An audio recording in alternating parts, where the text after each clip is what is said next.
Hello दोस्तों, नमस्कार। कैसे हैं आप? एक बार फिर स्वागत करता हूं आपका अपने यूट्यूब चैनल में। मेरा नाम है गिरजेश बेलवाल। दोस्तों, जैसा कि हम जानते हैं, मनुष्य जाति का जो इतिहास है वो काफ़ी पुराना है और काफ़ी पुराने समय से ही मनुष्य जो है आपसे संघर्ष करता आ रहा है। जब ये संघर्ष बहुत छोटा होता है तो इसे संघर्ष कहा जाता है। जब संघर्ष एक ग्रुप ने मिलकर अगर संघर्ष किया तो उसे युद्ध कहा जाता है।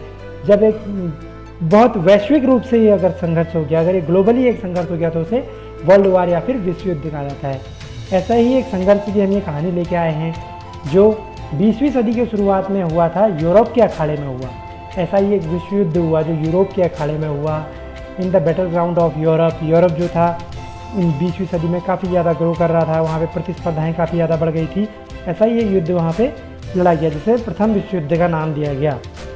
दोस्तों, कुछ समय तक इसे विश्व युद्ध, world war, global war, the war to end all war, ये इन नामों से जाना गया, क्योंकि उस समय तक ये अकेला ही ऐसा युद्ध था जो बहुत बड़ा युद्ध था और ऐसा माना जाता था कि इस लड़ाई के बाद अब कोई लड़ाई नहीं होगी, क्योंकि इस लड़ाई के बाद जो है नई नई सीमाएं बन गई, सबको कुछ ना कुछ मिला। जीते हुए राष्ट्रों को कॉलोनियाँ बांटी गई, अमेरिका को एक वैश्विक शक्ति के नाम पे जाना गया, जर्मनी को और हारे हुए लोगों को वार का गिल्ट घोषित किया गया। ये जो युद्ध लड़ा गया है दो गुटों के बीच में, दो ग्रुपों के बीच में युद्ध लड़ा गया, जिसमें एक तरफ था एलाइड पावर, एक तरफ था सेंट्रल पावर। एलाइड पावर में जो था फ्रांस, ब्रिटेन, रशियन और सर्बिया। बाद में इसको यूनाइटेड स्टेट ने भी ज्वाइन किया, इटली ने भी बाद में इसको ज्वाइन किया। और दूसरी तरफ था सेंट्रल पावर। सेंट्रल पावर में जो था Germany, Austro Hungarian Empire, Ottoman Empire और बुल्गारिया। इन दोनों के बीच में ये युद्ध लड़ा गया, दो गुटों के बीच में युद्ध लड़ा गया। हर किसी को कुछ ना कुछ इसमें मिला, किसी को डेप्ट मिला, कर्जा मिला। तो ऐसे ही इस लड़ाई को ये बताया गया कि ये लड़ाई जो है सभी लड़ाइयों को ख़त्म कर देगी, लेकिन ऐसा नहीं हुआ। इसके कुछ ही सालों के बाद दूसरा विश्व युद्ध हुआ, तब इसे विश्व युद्ध 1 का नाम दिया गया, मतलब प्रथम विश्व युद्ध का इसको नाम दिया गया। दोस्तों, ये जो टॉपिक है ये काफ़ी बड़ा है, तो हम इसको 4 पार्ट में डिवाइड करेंगे। 4 पार्ट में डिवाइड करेंगे। पहले पार्ट में हम आपको बताएंगे कि विश्व युद्ध के कॉन्सिक्वेंसेस, कारण क्या क्या थे, कैसे ऐसी स्थिति बनी कि पूरे संसार को युद्ध में घुसना पड़ा। उसके बाद हम दिखाएंगे युद्ध की शुरुआत, फिर हम दिखाएंगे युद्ध में कैसे कैसे नए नए देश जुड़ते रहे, एक दो देशों के बीच तनाव ने इस युद्ध को जन्म लिया और कैसे कैसे कि ये पूरे विश्व युद्ध का इसने रूप ले लिया और कैसे फिर इसकी समाप्ति हुई। इस चीज़ को हम एक एक करके जानेंगे। देखिए, ये जो युद्ध था, जो प्रथम विश्व युद्ध था, उसकी शुरुआत जो मानी जाती है, ऑफिशियल जो उसकी स्टार्ट है वो है 28 जून 1914 से स्टार्ट हुआ और जो ये ख़त्म हुआ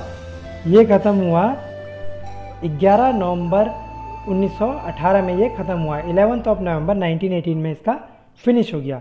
दोस्तों, ये जो युद्ध था, युद्ध होने के बहुत सारे कारण होते हैं, कभी एक छोटे से कारण से युद्ध नहीं होता। ये युद्ध जो हुआ बहुत सारे ऐसे ही कारण थे, उन कारणों को हम एक एक करके जानते हैं। दोस्तों, युद्ध का जो प्रथम कारण माना जाता है वो माना जाता है संधियों को। यूरोप में बहुत सारी शक्तियाँ उभर गई थी, जैसे जर्मनी है, ब्रिटेन है, फ्रांस है, रशिया है, इटली है। ये सब आपस में संधियाँ कर रहे थे ये अपनी पावर को एकत्रित करने के लिए। जैसे एक पावर ने दूसरी पावर से संधि कर ली और वो उसका युद्ध में साथ देंगे, ऐसे ऐसे ये लोग अपनी संधियाँ कर रहे थे। इनमें से जो पहली संधि है वो है ट्रिपल एंतांते। एंतांते एक फ्रेंच वर्ड है जिसका मतलब होता है मित्र, दोस्त। जो ट्रिपल एंतांते था वो था रशिया और फ्रांस और यूनाइटेड किंगडम के बीच में। रशियन एम्पायर, फ्रांस और यूनाइटेड किंगडम के बीच में ये था। 1907 में ये बना था। ऐसा ही एक दूसरा गठबंधन जो अलायंस बना हुआ था वो बना हुआ था 1882 में, 1882 में, जो बना हुआ था जर्मनी, ऑस्ट्रो हंगेरियन एम्पायर और इटली के बीच में। ऑस्ट्रो हंगेरियन एम्पायर में इसलिए कह रहा हूँ क्योंकि ऑस्ट्रिया और हंगरी जो दो कंट्री हैं, उन दोनों कंट्री का एक एम्पायर हुआ करता था, एक बहुत बड़ा साम्राज्य हुआ करता था, जिसको ऑस्ट्रो हंगेरियन एम्पायर कहा जाता। और एक संधि जो हुई थी वो हुई थी ब्रिटेन और बेल्जियम के बीच में, जिसके चक्कर से ब्रिटेन जो है युद्ध में आया। दूसरा जो कारण है इसका युद्ध का वो है आर्म रेस, मतलब हथियारों की दौड़। सब देश परिपक्व हो रहे थे, सारे के सारे देश जो है यूरोप के, वो क्या कर रहे थे, कॉलोनियाँ बना दे रहे थे। जैसे ब्रिटेन की कॉलोनी इंडिया था और जर्मनी की कॉलोनियाँ थी इधर अफ्रीका में। सब देशों की अपनी अपनी कॉलोनियाँ थी। ये कॉलोनियाँ बनाते तो इन्हें क्या था, उनकी रक्षा करने के लिए, कोई दूसरा कब्जा ना कर ले, तो इन्हें हथियार भी बनाने थे। तो हथियारों की बड़ी होड़ लगी हुई थी, सारे के सारे हथियारों को मॉडर्नाइज करने में लगे हुए थे। मशीन गनें बन रही थी, पिट एंड टैंक बन रहे थे, सब कुछ बनाए जा रहे थे। जर्मनी ने तो अपना वो भी बना दिया था, सबमरीन पनडुब्बी भी बना दी थी, जिसे यू बोट कहा जाता था उस टाइम पे। तीसरा कारण है कॉन्फ्लिक्ट इन बाल्कन। बाल्कन जो था, बाल्कन कंट्रीज कहते हैं जो बाल्कन सागर के इधर उधर है, उसमें बहुत ज़्यादा विवाद चल रहे थे। छोटी छोटी कंट्रियाँ थी, छोटी छोटी कंट्रियाँ हैं, जैसे अभी भारत है, भारत भी छोटे छोटे राज्यों से मिलकर बना हुआ है, ऐसी बाल्कन भी छोटे छोटे उससे मिलके एक बाल्कन स्टेट था। तो वो जो स्टेट जो थे आपस में लड़ते रहते थे, उसने भी बहुत बड़ी महत्वपूर्ण भूमिका निभाई। अब जो चौथा कारण है इंपीरियलिज्म, मतलब साम्राज्यवाद। हर कोई अपने साम्राज्य का एक्सपेंशन करना चाहता था, हर कोई, चाहे ब्रिटिश एम्पायर हो, ब्रिटेन का साम्राज्य हो, ऑस्ट्रो हंगेरियन एम्पायर हो, ऑटोमन एम्पायर हो, रशियन एम्पायर हो, जैपनीज़ एम्पायर हो, सारे के सारे अपने राज्य का वो साम्राज्य को बड़ा करना चाहते थे, इसलिए वो जगह जगह युद्ध करे करते थे।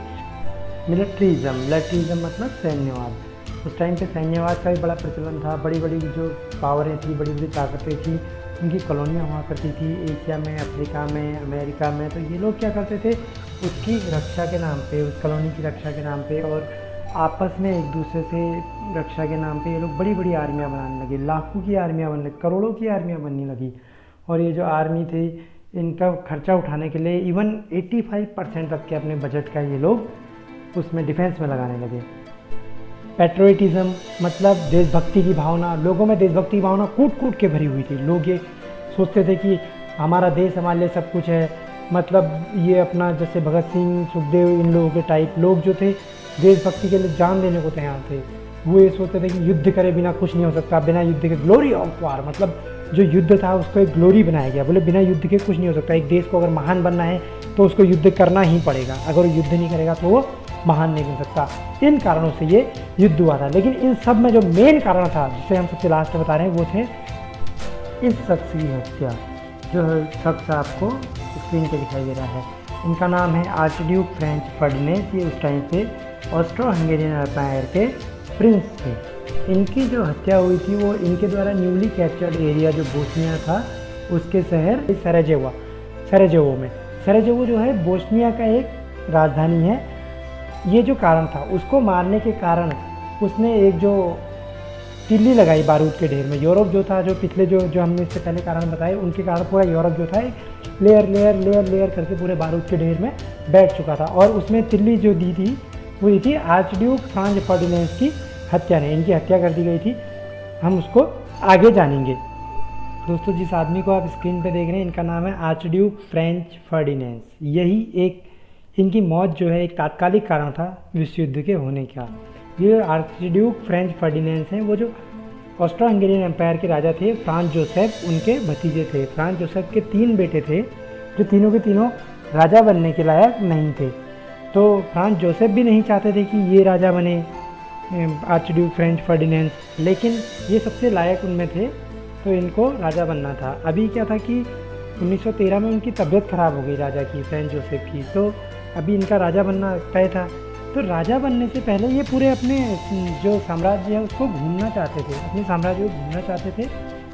तो ये सोचते थे कि अब आगे मैं नहीं चलाना है इसको, तो मैं पूरा साम्राज्य घूम लूँ। ऐसे में ये इन्होंने जब अपना जो विजिट था वो विजिट प्लान कर रखा था सराजेवो, बोस्निया में। बोस्निया एक न्यूली कैप्चर्ड एरिया था। Newly captured area French Ferdinand ने ये अभी कैप्चर किया हुआ था। 1907 में इसको इन्होंने जीता हुआ था, तो ये यहाँ पे जाना चाहते थे। अब बोस्निया जो है वो भी राष्ट्रवादी भावना से उत्प्रेरित है। बोस्निया के लोग भी चाहते हैं कि हमारे ऊपर कब्जा किया गया है, हम वहाँ से दूर अपने आप को जीत जाएं, इनको दूर कर दें अपने उससे। तो इसीलिए वहाँ के लोग जो थे उनमें भी राष्ट्रवाद की भावना थी। इनको बोला गया था फ्रेंच फर्डिनेंड को कि इधर ना जाओ, मत जाओ। इनके जो गुप्तचर थे, इनके जो इंटेलिजेंस थी, उसने बोला था कि यहाँ मत जाओ, आपकी जान को खतरा है। तो इन्होंने बोला कि मेरी जान को खतरा तो हर जगह है, मैं जहाँ जाता हूँ मुझे मेरी जान को खतरा है, इसलिए इन्होंने ज़बरदस्ती वहाँ पर गए। बहुत जिद्दी आदमी थे। 28 जून 1914 ये दिन है जिस दिन ये अपने न्यूली कैप्चर्ड एरिया जो बोस्निया था, बोस्निया के शहर सराजेवो में जा रहे थे। जैसे ही रेलवे स्टेशन से उतरे और अपने काफ़िले के साथ ये अपने सराजेवो का, जहाँ पर इनका प्रोग्राम था, जहाँ पे फंक्शन था, वहाँ पर ये जा रहे थे, तो अपने काफ़िले के साथ ये गए। 4-5 गाड़ियाँ थी काफ़िले में, तो इनके काफ़िले पे हमला हुआ। एक मोड़ पे जो वहाँ के लोकल लोग थे, लोकल लोगों ने इन पर हमला कर दिया, बम फेंका गया इनकी काफ़िले में। इनकी गाड़ी तो बच गई, ये अपनी वाइफ के साथ जा रहे थे, इनकी गाड़ी बच गई। इनके पीछे वाली जो गाड़ी है उसमें जो बम का अटैक हो गया। ठीक है, ये अपने जहाँ पर फंक्शन था वहाँ फंक्शन में गए, फंक्शन उन्होंने निपटाया। उसके बाद इनको लगा कि मैं अब राजा बनने वाला हूँ, तो मुझे प्रजा का ध्यान रखना चाहिए। तो ये जो लोग उसमें घायल हुए थे बम अटैक में, उसको मिलने के लिए जा रहे थे। वापसी जब ये जा रहे थे उनको मिलने के लिए हॉस्पिटल, तो रास्ते में एक 18-19 साल का लड़का, बोस्नियन लड़का था, गैवरिलो प्रिंसिप, उसने गोली मारकर इनकी हत्या कर दी। उसने तड़ातड़ 6 गोलियां बरसाई, इनको और इनकी वाइफ को वहीं पर फिनिश कर दिया। ये कहानी यहीं पर इनकी ख़त्म हो गई। अब गैवरिलो प्रिंसिप को क्या पता था कि ये कहानी यहीं पर ख़त्म नहीं होगी। उन्होंने सोचा कि इसको मार दिया तो हमारा एरिया हमें छोड़ दिया जाएगा और हम अपने जो एरिया है, उन्होंने अपना विरोध दिखाने का ये तरीका दिखाया। लेकिन जब इसकी जांच बैठी गई तो पता लगा कि ये जो काम किया, ये ब्लैक हैंड नाम का एक ग्रुप था जो वहाँ पे उस समय बोस्निया में सक्रिय था। जब एक देश गुलाम होता है तो उसमें बहुत सारी चीज़ें सक्रिय हो जाती हैं, जो पेट्रोटिज्म में जो है छोटे छोटे ग्रुप जो हैं वो सक्रिय हो जाते हैं। ये जो हत्या, ये जो असैसिनेशन हुआ था, इससे जो इसके तार जो जोड़े गए वो ब्लैक हैंड ग्रुप से जोड़े गए। फिर बाद में पता लगा इन्वेस्टिगेशन करने पे कि इसमें सर्बिया का हाथ था। ये आतंकवादी सर्बिया के थे, सर्बिया के आतंकवादियों ने बम मार के जो इनकी हत्या करी थी। ये सब कुछ सारे के सारे इसमें तार एक एक करके जोड़े गए। अभी तार जुड़ते गए तो सारा का सारा जो है सर्बिया के ऊपर थोप दिया गया। सर्बिया जो एक छोटा सा कंट्री था जो ऑस्ट्रो हंगेरियन एम्पायर के नीचे था, और हमेशा से ऑस्ट्रो हंगेरियन एम्पायर की नज़र सर्बिया पे रहती थी। सर्बिया एक आज़ाद देश था और सर्बिया पे जो नज़र रहती थी, सर्बिया को भी डर था इनसे, ऑस्ट्रो हंगेरियन एम्पायर से। उन्होंने बोस्निया को कब्जे में ले लिया। बोस्निया के बाद वो सर्बिया को भी कब्जे में ले सकते थे। तो सर्बिया जो था, बोस्निया का जो विरोध था, जो इनका यहाँ पर रिवॉल्यूशन चल रहा था, उसको बढ़ चढ़ के सपोर्ट करता था। ये जो था, ये कारण था कि जिसने सर्बिया को कटघरे में ला के खड़ा कर दिया। अब जो राजा की फैमिली है, जो फ्रेंच जोसेफ हैं, वो जो थे 84 ईयर के थे, तो वो युद्ध के पक्ष में नहीं थे। उन्होंने कहा कि ये जो था ये ऊपर वाले की मर्जी थी, जो होना था वो हो गया, अब हम इसको ऐसे ही कंटिन्यू करते हैं। लेकिन इनका जो सेनापति था, वो जो आर्चड्यूक फ्रांज फर्डिनेंड का था, काफ़ी क्लोज था, उसे काफ़ी दुख हुआ। दुख होने के साथ साथ वो बहुत महत्वाकांक्षी भी था। उसने सोचा कि अच्छा मौका है, हम भी क्या करते हैं, सर्बिया को भी कैप्चर कर लेते हैं। ये हत्या का बदला लेने के बहाने सर्बिया को कैप्चर कर लेते हैं। तो उन्होंने क्या किया, जर्मनी के साथ इनकी पहले से ही संधि थी, ट्रीटी थी। जर्मनी से बात करके जर्मनी ने और इन्होंने आपस में मिलके एक जो है नेगोशिएशन लेटर जो है सर्बिया को सर्व किया।